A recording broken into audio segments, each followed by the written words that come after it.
On Rotofanatic.com, we try to do things the right way. We try to be honest and fair, also give you detailed information that will make a difference for your fantasy team. That's why the new show we have, our podcast called The Morning Relay, available Monday through Friday, every morning, 30 minutes or less, guaranteed, just like an old school Domino's commercial from the 90s. I did a show myself with Matt Williams and Carm. I love Carm. He's so cool. Carm's Clubhouse. You ever check him out on Twitter? Please follow him. He's got a new article coming out next week, too. Me, him, and Matt talked about baseball last night, how Bo Bichette got on base 6 times. We talked about, will that continue? Clearly not. 6 times on base is absurd, and Bo Bichette is really good. But we did talk about long-term. Will he be a first-round pick? These are things to consider. So if you're into this kind of stuff, check out The Morning Relay. It's on podcast formats everywhere. It's also on our website, rotofanatic.com. And don't forget the Launch Angle podcast. Those guys are awesome. Have you ever heard the Launch Angle podcast? Because if you haven't, you are missing out. Jeff Zimmerman, Rob Silver, and Van Lee giving it to you straight, but funny and knowledgeable. It's everything you'd want in a podcast about baseball. Don't miss out. Head over and listen to it immediately, or try to listen to it at your earliest convenience, because you want to have the edge. You want to win your fantasy league, don't you? You want to be the best. We can't do it by ourselves. I think I'm a pretty decent fantasy baseball player. I'm very solid. I believe that. But I take tidbits of knowledge from all kinds of people, and then you put it all together and it turns into this. This is what you get. Michael Govier. So I think all of us try to take parts and the best pieces of information and strategies from a lot of different sources. And at rotofanatic.com, we have a ton of sources. So today we're going to talk about what happened, why it happened, and will it continue to happen on Quality Start for August 13th, 2020.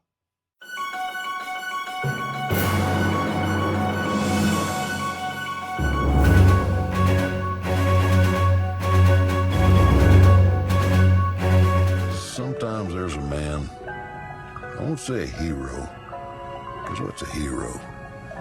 But sometimes there's a man, and I'm talking about the dude here. Sometimes there's a man, well, he's the man for his time and place. I decided to retire the King of the North and replace that with the more simple title that we could all relate to. And who's more relatable than the dude? So here's the man for Wednesday night who was the man for his time and place. Last night, Bo Bichette. Look at that bat speed. So quick, so precise. Mr. Bichette was stealing 2 bags last night. He had a home run. He got on base all 6 times he came up to the plate. In fact, he only has 1 game this season that he doesn't have a hit in.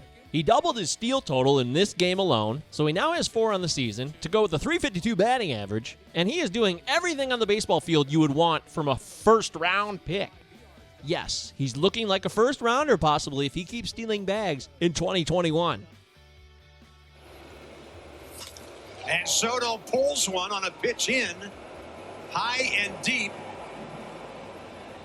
and evidently way out of here. Some felt that call was uninspired, and our own Corey Ott, who's an outstanding analyst, by the way, took his time on Twitter to say that home run deserved more energy. Well, I couldn't agree with you more, Corey. So here's that home run again with the proper energy deserving of such a mammoth blast.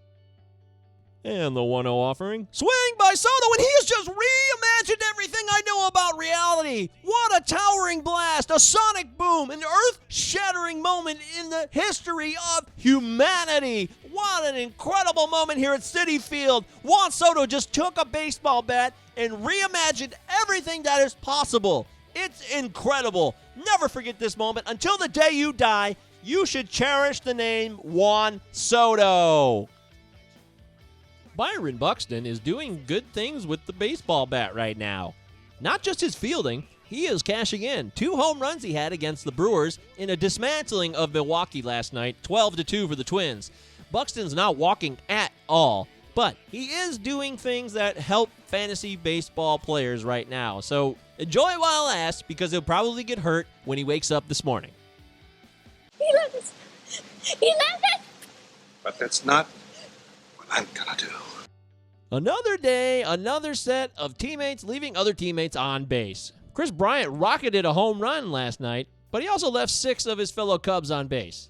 Teoscar Hernandez has cooled down. Marcelo Ozuna has been playing well, but he left 5 Braves on base, and the Braves seem to be falling apart right now. Either way, it's not cool to leave people on base. What you just said is one of the most insanely idiotic things I have ever heard. Everyone in this room is now dumber for having listened to it. Insanely idiotic thing number 1. I would rather have Robbie Grossman over Adam Eaton. If you look at each player over their last 10 games, it's really no debate. Obviously, Eaton has struggled a bit since opening day, and the Nats had a break with some COVID concerns. But Robbie Grossman right now is vastly underrated, and if you want production in a 60-game season where every game counts, this is a no-brainer. Pick up Robbie Grossman. It's not insanely idiotic to do so. Insanely idiotic thing number 2. I would rather have Travis Shaw of the Toronto Blue Jays over Eduardo Escobar of the D-backs. Escobar has been one of the biggest bummers in the 2020 season. He's hitting a putrid 171 last I checked, and I'll tell you what, he was also one of my biggest busts coming into the season because there's no way he could replicate the ridiculous amount of production that he gave Arizona in 2019. Clearly that has shown fruit, but what has also been a positive is Shaw has turned the corner and he's coming back to the player that he used to be. Travis Shaw, definitely not insanely idiotic to think that he can help your team right now. Insanely idiotic thing number 3, I would rather have Dominic Smith of the New York Mets at first base over Joey Votto of the Cincinnati Reds. Joey Votto showed some hot, tantalizing return to glory at the beginning of the season against the Tigers. But then he went on the injured list ever so briefly, and he's come back, and he's been so-so. Dominic Smith has been playing quite well, and with Yoenis Cespedes leaving the roster and other various injuries like Robinson Cano, there's been playing time galore for Dominic Smith, and he is cashing in. So for those that scoff at me taking him with my last pick in TGFBI, who's insanely idiotic now? Huh? Insanely idiotic notion number 4. Taijuan Walker over Robbie Ray. Now, you may think this is a no-brainer because anybody would be better than Robbie Ray right now, but Taijuan Walker deserves credit. His start Wednesday night against the Rangers, although destroyed by the bullpen, was rock solid, and he has been putting up numbers that are useful. Look at these. Do you like these numbers? Do you like what you see in front of you? This is what you want. So, Taijuan Walker is not that bad. In fact, he's quite solid, and I'd much rather have his production right now than Robbie Ray, who's showing no signs of getting better as the season goes on. And insanely idiotic notion number 5, I'd rather have Zach Davies over Ryan Yarbrough.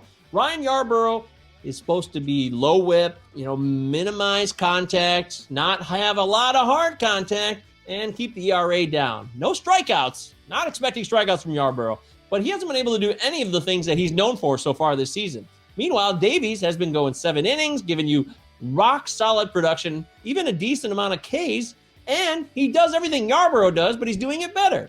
So this is a no-brainer to me. This is not an insanely idiotic notion. Davies is superior to Mr. Yarbrough.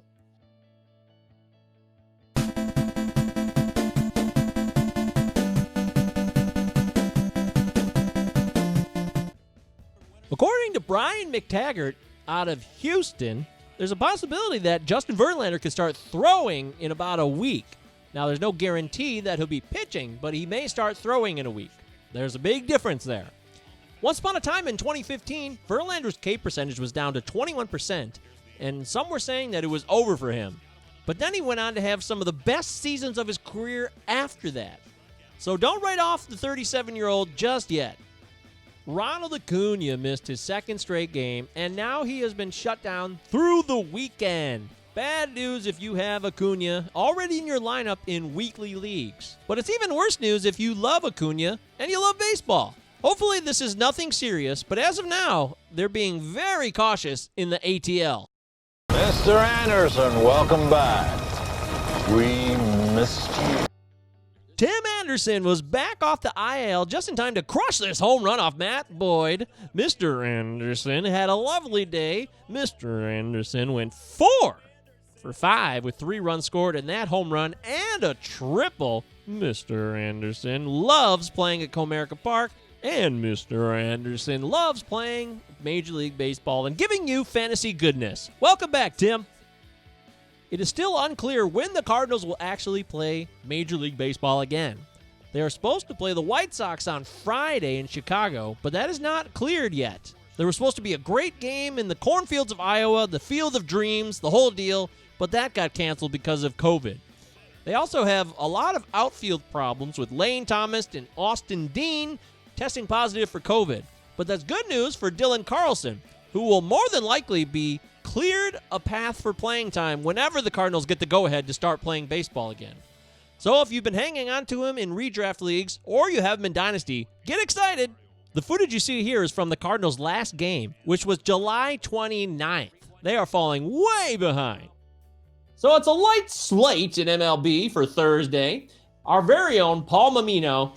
Love this guy. Paul is our data and visualizations expert. He has outstanding information when it comes to pitching.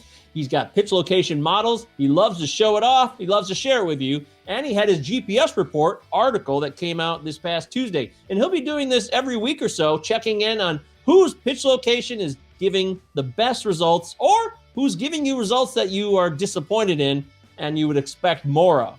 Paul Mammino's the man. We love him at Rotofanatic. He's one of our core dudes who brings basically unlimited amounts of information to anybody who asks for it. Anybody who writes an article or does a podcast or does these quality start videos, Paul Mammino is the backbone of all of those. So thank you, Paul. You do great work. Now here's Paul talking about Tyler Glasnow for Thursday. Glasnow last year was a Cy Young candidate before getting hurt, was probably one of the best pitchers in all of baseball, and was really doing as a complete two-pitch guy, which a lot of people don't like to see from a starter, but his breaking ball was probably one of the best. However, this year, things are completely different. He's getting torched, he's giving up runs, and he just is not going deep into games. Overall, Glasnow's not really known as a control guy, but one of the things that he was actually pretty good with was he's just about league average when it comes to command based on my personal command metric. But one of the big things that was leading his success last year was that he was not generating as many swings in the zone as his location would have expected. He was actually one of the better pitchers in baseball at getting called strikes or getting takes on pitches within the zone. Typically, I expected to see this being a lot of breaking balls. That's kind of what I was talking about with Dylan Bundy in my article this week. 15% of every pitch he threw last year was a called strike fastball. This season, that's pretty much cut in half. It's down to 8%. And one of the big things that you'll see is that they're in places where it's high expected wobas. He kind of throws fastballs towards the middle of the plate, and those pitches tend to get hit very hard. Looking at the location-based woba this year, on balls put in play, his expected woba is over 400, which is the 29th worst in baseball among pitchers with 20 balls in play. Last season, those same balls in play only had a 387 expected woba, which would have pretty much put him right around the middle of the pack this season. Last year, 11% of his pitches were breaking balls within the zone. This year, that's down to 8.7.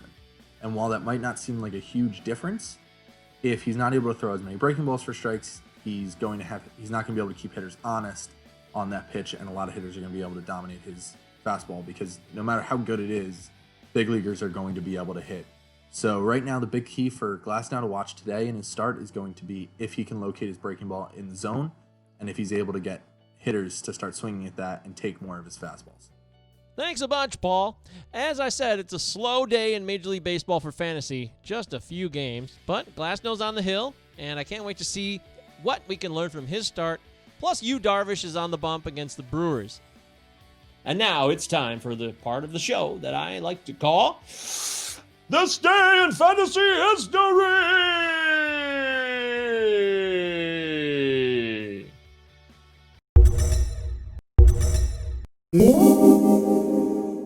On this date, many moons ago, Travis Hafner, the big strong man for the Cleveland Indians.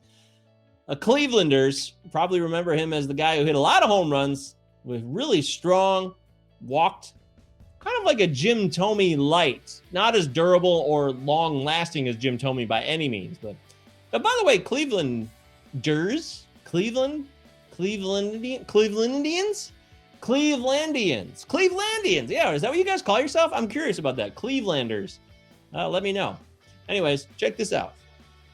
Travis Hafner came up to bat in the year 2006, and then he proceeded to tie Don Mattingly's single-season record for grand slams by murdering that ball way out of here into deep right field.